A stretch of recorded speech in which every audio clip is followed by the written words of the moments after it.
Hi, this is Billy Sharasia from Modern Law Practice, and today we are going to talk about moving from in the business to on the business. If you're familiar with E-Myth, that is the concept of building for yourself a business and not just a job. And I think that there are two types of attorney law firm owners. There are those who have built themselves a job and like it. They are practitioners. They want to be practitioners. They do not want to manage people. They're not looking for passive income. They're looking for the freedom that comes from being a sole practitioner. And there's absolutely nothing wrong with that, but this video really isn't for you. This video is for the other type of law firm owner, the type of law firm owner that does not want the law firm to be dependent on the lawyer generating billable hours to get paid and pay your staff.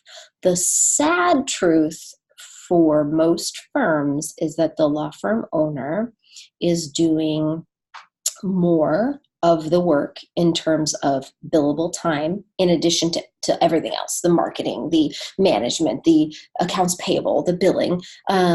They are taking on a larger share of the revenue generating than their employees. And unfortunately, they are working very, very, very hard to pay other people many times. So, and many people hire us to move from where they're at now, where they're working hard and they've been working hard and they want to do less legal work and they want to do more building their business, and they want us to move them from practitioner to law firm owner so that they get to do the fun experiments that I have been talking about, like so many things, alternative revenue streams and lots of other ways that you can make money and spend your time if you're done being a lawyer. So how do you do it? Well, step one, you must have other people who can do the legal work. So that either means outsourcing it to contract attorneys, getting coverage counsel, outsourcing it to non-lawyers, automating it through technology. One way or the other, there has to be a plan for how will the legal work get done, because you're charging for legal work, unless you go in a completely different direction, but that's not really what this video is about.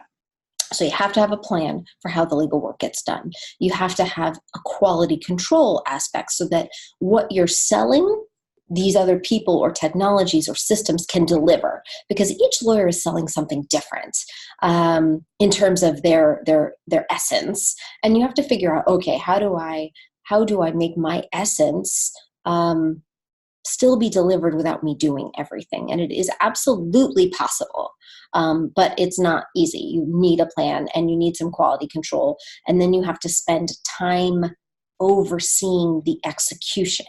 And this is the part that lawyers don't really want to do, that they're not really excited about. No, they don't want to do all the legal work, but at the same time, they don't really want to spend time overseeing all of the legal work done by other people either.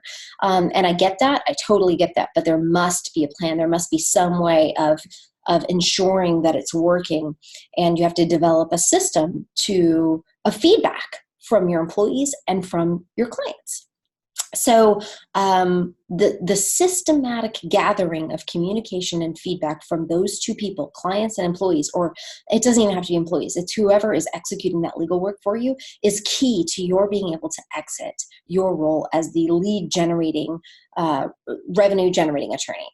And then third, you have to have a way of bringing in enough business. So your role now must change from practitioner to business generator.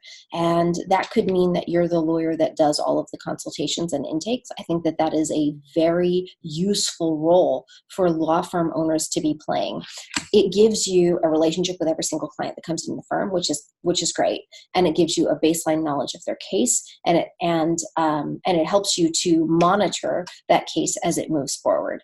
So I really like that as a first step for lawyers that are getting out of practitioner. It also allows you to, if you're not ready, you can't go from being the person that generates 60% of the revenue to none. So maybe you go from the person that generates 60% of the revenue to the person that generates 30% of the revenue and down. If you do all of the intakes, then you can keep the cases that you want. You can have fewer cases that are higher dollar, which is typically more satisfying. Or you can say, I want to do less litigation and I want to do more mediation and collaborative law.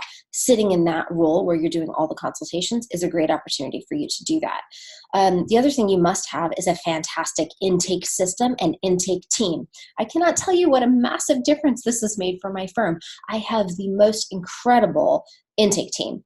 And what's really cool is that they answer for other firms as well. So if you don't have an intake team, contact me because my intake team is just phenomenal. For instance, I just got off the phone with them and we just made this move this month to non-attorney consultations.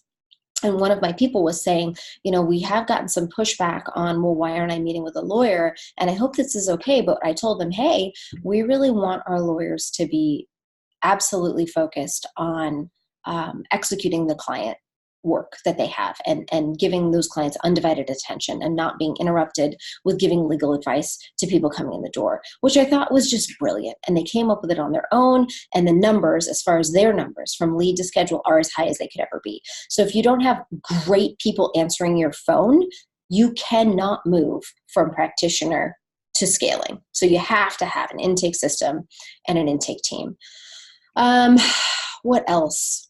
That's the first part. That's the first steps. So a plan for somebody to do the legal work or for the legal work to get done, a plan to oversee it, a plan to continue communicating with clients, and a plan to get enough work in the door, which means you have to have somebody who can sell in terms of consultations, somebody who can get people in terms of intake, and enough leads coming in the door, which is a marketing plan. So you always need data to figure out what's my hole.